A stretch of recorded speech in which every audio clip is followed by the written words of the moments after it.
Work. Work. Thank you. Thank you. Thank you, ladies. Thank you. Thank you. Can I close this? Okay. Okay. Okay.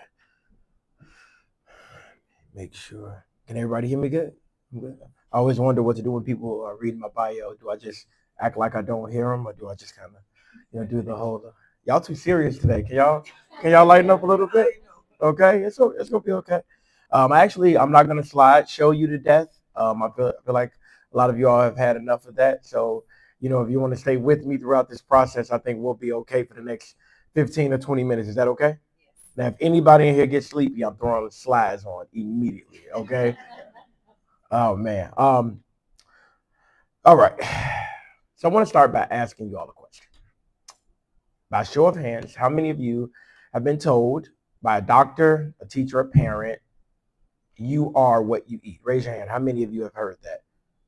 Okay. Okay. Now keep your hand up if you grew up somewhere where you could only eat what was limited by your zip code, your bank account, or just what was available. Oh, y'all don't put your hand. Hold on. Listen. I need y'all to listen to me, okay? We're gonna make this interactive. I'm not gonna bore y'all. I need y'all to keep y'all hands up, okay? Thank y'all.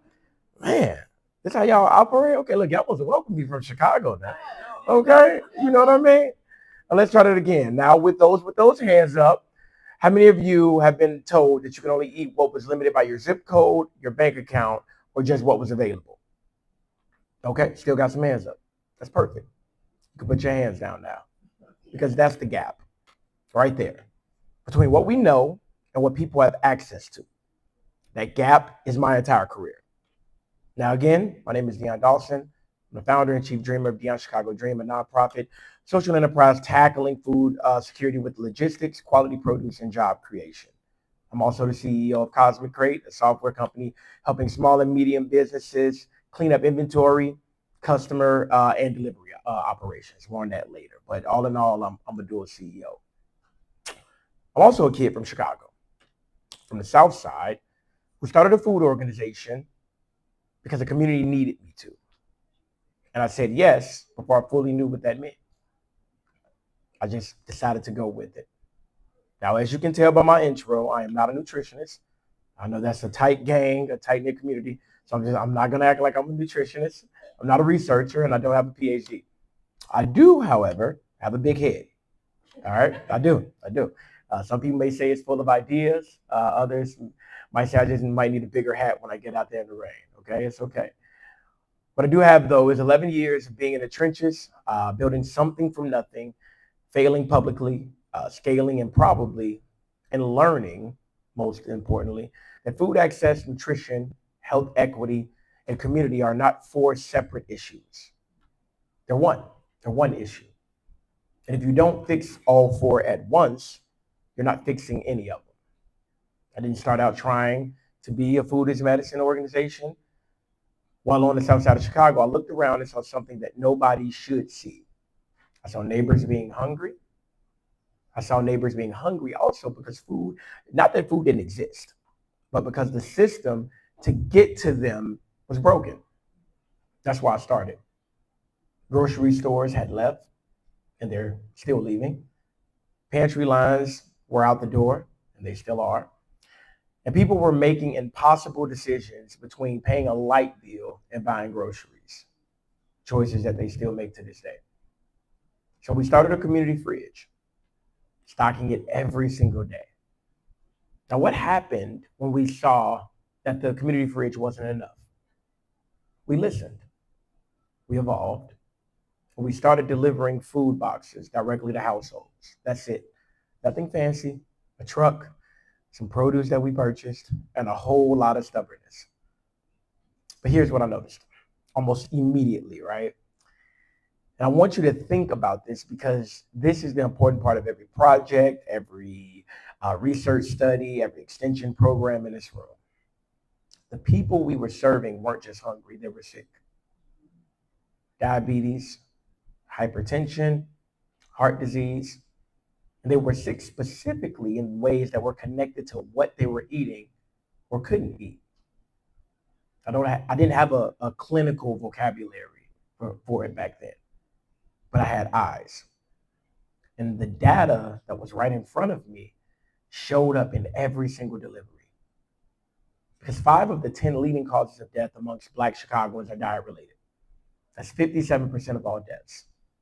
Before COVID even entered the room, 57%. So I had a choice. I could stay in my lane, just say we're a food org, or I could follow where the community, where the work, and where the results were ultimately pointing me. It all pointed me towards medicine. The data will always tell you where to go next, if you're willing to listen to it. Don't let your original plan blind you to what you think you can do and where you need to go. Because when you do that, that's when it becomes actually revealing.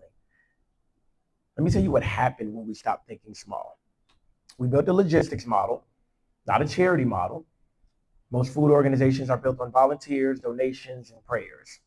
There's nothing wrong with any of those, but it doesn't scale. We asked, what if we ran this like a last mile delivery company? What if we obsessed over route creation and efficiency, over driver accountability, over box standardization, the same way Amazon obsesses over getting your package there by Tuesday? Because here's what I believe. Food insecurity and proper nutrition is not inevitable. It's a design problem. And design problems have design solutions. That logistics first model let us grow from serving 15 households weekly to now more than 5,300 across 182 zip codes per week, totaling more than 320,000 pounds per month, and to date more than 6.5 million pounds, all produce and food that we purchased, packed, and delivered. And when we hit that scale, when we had the infrastructure, the reach, the trust, a door opened. A partnership with Food Smart, a telehealth dietitian company, that being sponsored by County Care Medical. And what came out of that partnership was something I'm genuinely proud of. Because here's what it looks like in practice. County Care Medicaid members, someone living with diabetes, hypertension, or high cholesterol, gets connected to Food Smart, their registered dietitians, by phone. The dietitian builds a personalized nutrition plan. And based on their medical needs, they get a prescription. An actual prescription for medically tailored produce, which we deliver to their door weekly at no cost to the patient. Now, let me give you the outcomes, because this is where it gets real. 33% of participants sustained a 5% weight loss over 24 months. 39% of participants witnessed lower diabetic levels after 24 months. 36% of participants with high cholesterol brought their lipid values back to normal. I need you to sit with that for a second, because these are the Medicaid patients.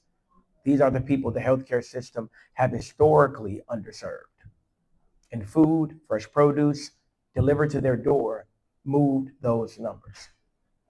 That is food is medicine. Not as a slogan, as an outcome. We got there because we built the infrastructure first.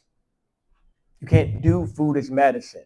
You can't even think about it at scale if you can't reliably get a box to someone's door on Tuesday. So let me ask the room something. How many of you are working on research or extension projects that are generating real outcomes, but struggling to figure out how to get those outcomes to people and not just about people? Thank you. Thank you. Because everybody else acting like they don't want to raise their hand, but it's okay. You got me though. Thank you. I'm gonna let you know I'm speaking next time. I got you. Okay. That's the bridge that community-based organizations like ours can help build. Your research finds the what. We figure out the how to get it there. That's the partnership that we need this next decade. But then now I want to talk about something that doesn't show up in most grant applications and doesn't get enough respect in research circles. Trust. You can have the best nutrition intervention in the world. Perfect methods, peer-reviewed, USDA funded. And if the community does not trust you, if they don't see themselves in you, if they don't believe you're from where you say you're from and not just studying them, it will not work. We get results in part because we were born in the community. Our drivers look like the people they're delivering to. Our team lives in the neighborhoods we serve. When something changes, when a family's needs shift, when a new health condition comes up, we know because we're there and we're them. It's not something you can manufacture from the outside. It's built over time. It's built through showing up when there's no grant dollars available. And I'd argue, and this message is directly to researchers and educators in the room, that this land grant system is something that most institutions don't. They have a 130-year head start on community trust. Your institutions were literally built to serve communities that everyone else excluded. That's not just history. That's infrastructure. That's an asset. Use it. The question I push you all to wrestle with is, are you how do I say this without getting y'all mad at me, because y'all already a little mad. Are your research agendas being driven by community need, or are they being driven by what's fundable? Because those two things are not always the same. The most powerful work I've seen, and the work we try to do, happens when they overlap. I want to be honest with you all for a few minutes, because I think you deserve honesty more than you deserve inspiration right now. The last decade was hard, but it was also generative. Post-pandemic, there was a moment, a genuine window, where the country seemed to understand and to wake up to what food insecurity actually costs us. Capital flowed, Medicaid innovation expanded, food as medicine went from a fringe idea to a policy conversation. Organizations like mine were able to grow, build infrastructure, hire staff, build partnerships. We were at the precipice of something real. And then the priorities changed. Right now, across the country, community-based organizations are getting calls from funders pulling back. Food as medicine programs that were just gaining traction are being questioned. Federal investments that were going to transform how Medicaid covers nutrition are being reconsidered or reversed. Organizations that spent years building towards sustainability are now trying to figure out how to survive the next 12 months. I'm not going to pretend that that is not happening. And I'm not going to pretend that it doesn't matter, because it does. But here's what I also learned. The work doesn't stop because the funding gets harder. It gets more important. The families we serve don't have the luxury of waiting for political conditions to be favorable.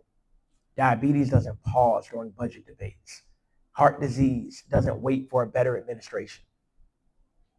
So what do? First, talking to all of you, we document everything. The strongest argument for this work is evidence. Build it rigorously. Publish it. Put it in a language that policymakers and payers understand. Our outcomes with Food Smart, those numbers matter in a grant application. They matter in Medicaid negotiations. They matter in a congressional hearing. Data is armor. Second, find your coalition. This system is 19 strong, right? It's not a small thing. There's power in collective advocacy that no single institution has alone. Use it. Third, most importantly, don't let this moment make you cynical. I know that sounds like easy advice coming from someone who's been called a dreamer, but I mean it. The people who will make it through this moment are the ones who are clear on why they do this work. You're in this room because you chose a field that is fundamentally about human well-being, about equity, about the radical idea that where you were born should not determine how long you live or how healthy you are. That idea does not go out of style. It does not lose its funding. It just sometimes has to wait while the world catches up. I came up here as a Chicago man with a large head and no slides, but I hope what I've left you with is something simple. Food access and nutrition are not separate problems. They're one problem. And solving them requires researchers who stay close to community. It requires community organizations that are rigorous about outcomes and systems, largely logistics, policy, healthcare, those that can be designed to actually reach people, because that's what this is about, reaching people. The next few years will test all of us. But the most dangerous thing we can do right now is retreat into our own silos. Now is the time to connect cultural practices and modern research, community wisdom and scientific rigor, urban delivery logistics and registered dietitian expertise. Because at the end of the day, the box on someone's doorstep does not care whether it came from a nonprofit or a research facility or a Medicaid waiver. It just has to be there. It just has to be the right food. And the person who received it has to trust that someone sent it because they matter. That's the work. Thank you.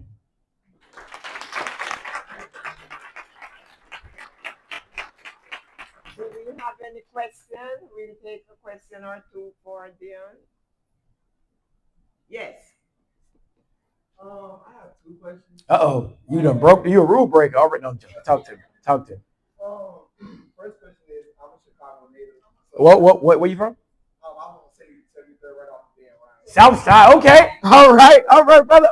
Okay. Inglewood. All right. The first question is really something I can connect to myself with. I was just asking how I could get involved because I will be interning at home this summer. So that's something I can talk to you about. No. We're gonna talk about that right now because I want everybody to hear it. So it's funny whenever I'm in a room, and I talk to people. I want you all to understand that number one, we don't take volunteers. We've never recorded a single volunteer hour. Volunteerism is not scalable. And when we look at historically between Black and brown communities, their entrance into nonprofit and philanthropy is different than our white counterparts. They enter through degree programs. We enter through volunteerism. And so actually how you can help is you become a monthly donor somewhere, any nonprofit that you support, because they need unrestricted dollars to support their mission. Number two, you on social media? Are you following all the nonprofits that you care about? Okay. All right, I'm going to check. But how you can help, honestly, is follow us on every platform. Share the videos. If you feel like we're slipping, help us adjust our crime. I think that's the biggest thing. It doesn't have to be done in private. So that's number one. What's the second question?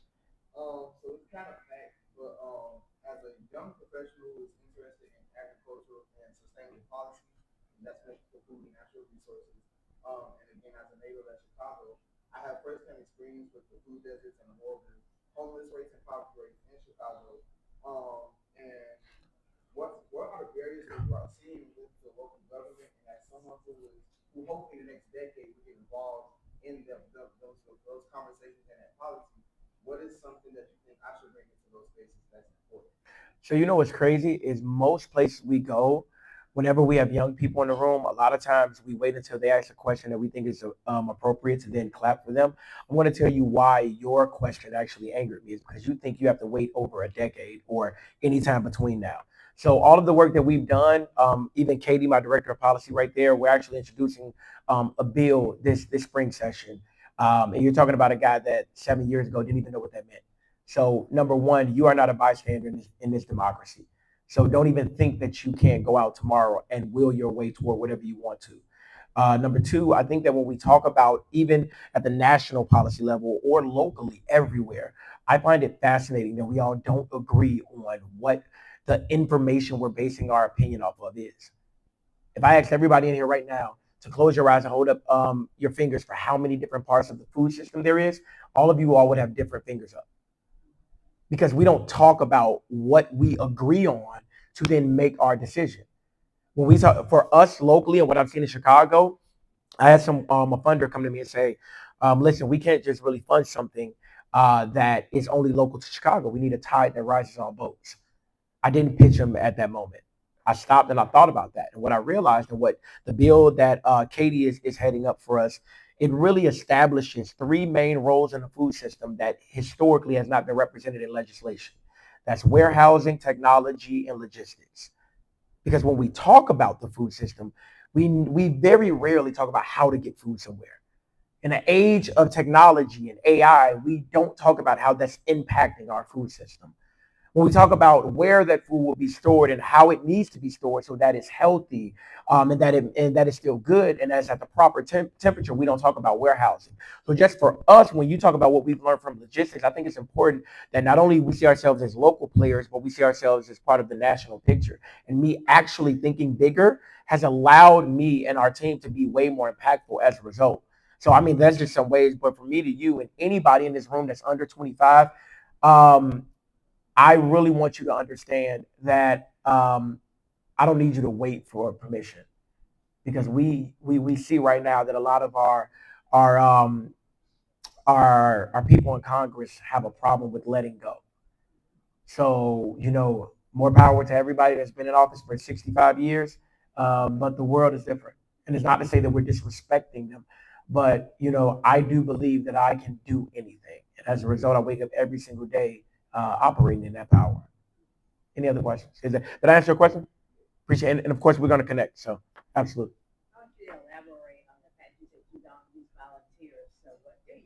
We pay people. We've created 65 wage paying jobs paying at least $20 an hour. 65. When it comes to scaling what we do, you can't scale volunteerism. And the problem is that on the north side of Chicago or in the affluent neighborhoods, you have people retiring in philanthropy and nonprofits. But then in our neighborhoods, they've been volunteering for 30 years. And so when it wasn't, in order to have a logistics model that's scalable and sustainable, you can't have it anchored on volunteer labor. And when we talk about the average cost of living, if we're not acknowledging wealth creation or some type of wealth building vehicle in our model, then we're just perpetuating the system that we're fighting. So people need money to survive, not just saying that they did good. That's why. Any other questions? Here we go. Absolutely. To the first part of your question, was it difficult? My mom had cancer before I started my organization. That's difficult. You have people who don't have a dollar right now. That's difficult. I've been homeless before I started this more than 80% of my life. That's difficult. This is nothing. Like I just wanted more than everybody else. And so in doing this, anything worth having is difficult. But also what allows me to lay my head down at night and wake up the next morning is knowing I maxed out every opportunity for everybody that I represented, everybody that I'm serving. That's it. When it comes to how we just determined who was in need initially, from when we started to this day, they determined that. We don't you because the funny thing about hunger is that's a feeling. But when you talk about food insecurity, that's about the lack of consistent access to healthy options. So you can make $100,000 a year and not be around a grocery store. You can also make 20,000 a year and be around 5 grocery stores. When we talk about that, the biggest thing was understanding that they determine. Now, of course, we do the USDA, the USDA, what is it, Food Insecurity? USDA Food Insecurity, and then the Tufts University Nutrition Insecurity Screeners, and just put them on their profile. But we don't tell anybody no. It's first come, first serve. And when everybody told us that wasn't scalable, we scaled anyway. And then when you talk about how we collect that data, it's simple. We have internal community health workers that do a biweekly touch point, and they ask questions that help us better serve them. And so it's also about being intentional about the questions that you're asking when you're collecting that data. Originally, since we're in logistics, we asked about the delivery process, the quality of the produce they receive, and ultimately their stress levels as a result after they receive it. That allows us to get enough of a qualitative picture to make sure that we're meeting the needs that we want to meet. So